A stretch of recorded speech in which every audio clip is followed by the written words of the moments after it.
இயேசுவின் நாமத்தினால உங்கள் அனைவரையும் இந்த be encourage by God's word சீரீஸ்க்கு நான் வரவேற்கிறேன். நீங்கள் எல்லாரும் நல்லா இருக்கீங்கன்னு நான் விசுவாசிக்கிறேன். இன்றைக்கு கூட ஆண்டவர் நம்மளோட ஒரு முக்கியமான காரியத்தை பேசணும்னு நினைக்கிறாரு. அது என்னன்னு பார்க்கறதுக்கு முன்னாடி நம்ம எல்லாம் ஜெபிக்கலாமா? வாங்க. ஏசப்பா, இந்த நாளுக்காக உமக்கு கோடான கொடி ஸ்தோத்திரம் கர்த்தாவே. அப்பா, இப்பொழுதும் ஆண்டவரே, ஆவியான தேவனே, எங்களை உங்க பிரசன்னத்தினால நிரப்புங்க ராஜா. நீர் சொல்ல போகிற வார்த்தை எங்க ஒருத்தருக்குள்ளும் கிரியை செய்யட்டும் கர்த்தாவே. அப்பா, இந்த வார்த்தை என்னும் விதை ஆண்டவரே ராஜா ஏசப்பா, அது அழகாக ஒரு அழகான மரமாக, கனி கொடுக்கிற மரமாக வளர எங்க ஒருத்தருக்கும் கிருபை தாங்க. இயேசுவின் நாமத்தினால் ஜெபிக்கிறேன் ஜீவனுள்ள நல்ல பிதாவே, ஆமென். ஆண்டவர் இன்றைக்கு நம்ம ஒருத்தருக்கும் சொல்ற காரியம் என்னன்னா, இட்ஸ் நாட் ஓவர் எட். இது முடிவுக்கு வரல. எது முடிவுக்கு வரல? நீங்க ஏதோ ஒரு அற்புதத்திற்காக ஜெபித்து கொண்டிருக்கீங்க. You been waiting for a miracle. And அந்த அற்புதமோ இல்ல நீங்க எதிர்பார்த்து கொண்டிருக்கிற காரியம் இன்னும் முடிவுக்கு வரலன்னு கர்த்தர் சொல்கிறாரு. சோர்ந்து போயிருக்கிறீங்க. கரெக்டா?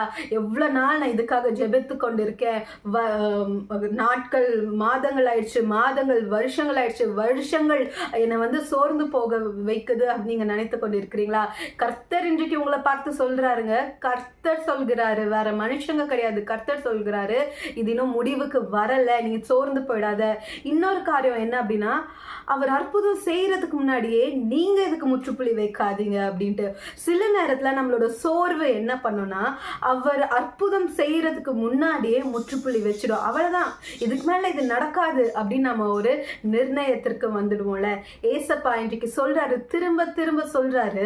என்ன சொல்றாரு? இந்த காரியம் முடிவுக்கு வரவில்லை அப்படின்னு. அப்போ நம்ம எல்லாருமே இன்னும் ஜெபத்துல நம்ம உறுதியா இருக்கணும் அப்படின்ட்டு.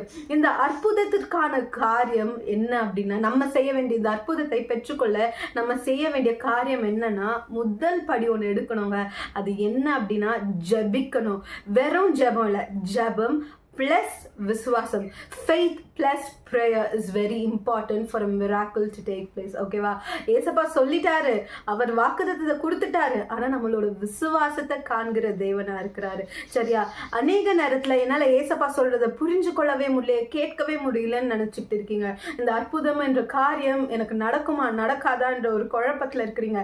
ஏசப்பா சொல்றாரு, நீ என்னை விட்டு தூரமா இருக்க. தூரமா இருக்கும்போது நான் சொல்றது உனக்கு எப்படி கேட்கணும்? கேட்கும். என் கிட்ட வா, என்னை நெருங்கி, என் கிட்ட நெருங்கி நீ வா. அப்பொழுது நான் உனக்கு சில காரியங்களை சொல்லி கொடுப்பேன். இந்த காத்திருக்கிற நேரத்துல நீ எப்படி இருக்கணும்ன்றதை நான் உனக்கு சொல்லி கொடுப்பேன். நான் உனக்கு பலன் கொடுப்பேன். நீ என்னை விட்டு தூரம் விலக விலக விலக என்னால ஒண்ணுமே செய்ய முடியாது, நான் உன்னை பலப்படுத்த முடியாது, நீ என் கிட்ட வா. நம்ம எல்லாருமே யாக்கோபு 4ஆம் அதிகாரம் 8ஆம் வசனத்தை வாசிப்போம். தேவனிடத்தில் சேருங்கள், அப்பொழுது அவர் உங்களிடத்தில் சேருவார். Draw closer to God and he will draw closer to you சொல்லுது. நம்ம தேவன் இடத்துல சேரணும். அவர்கிட்ட நம்ம நெருங்கும் போது கர்த்தர் நம்ம கிட்ட நெருங்குவாரு.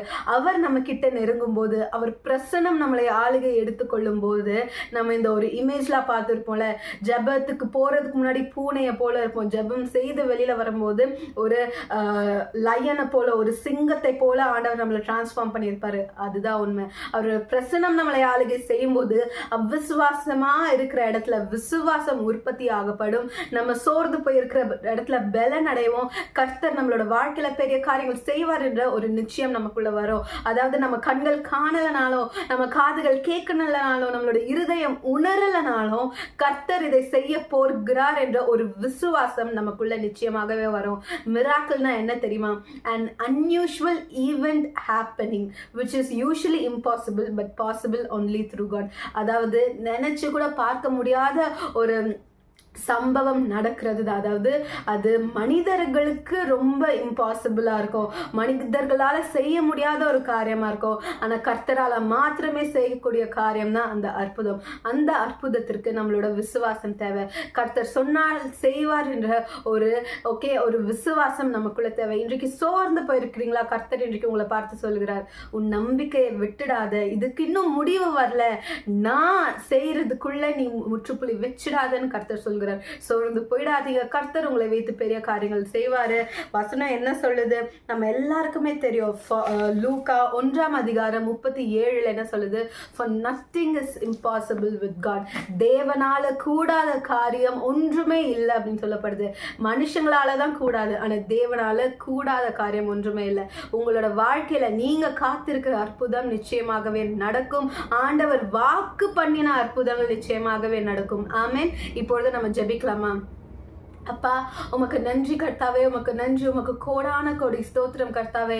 இப்பொழுதும் இந்த வார்த்தையினால எங்களை பலப்படுத்தினதற்காக நன்றி அப்பா. ஆண்டவரை இப்பொழுதும் மரித்து போயிருக்கிற விசுவாசத்தை உயிர்ப்பிக்க செய்யும் கர்த்தாவே.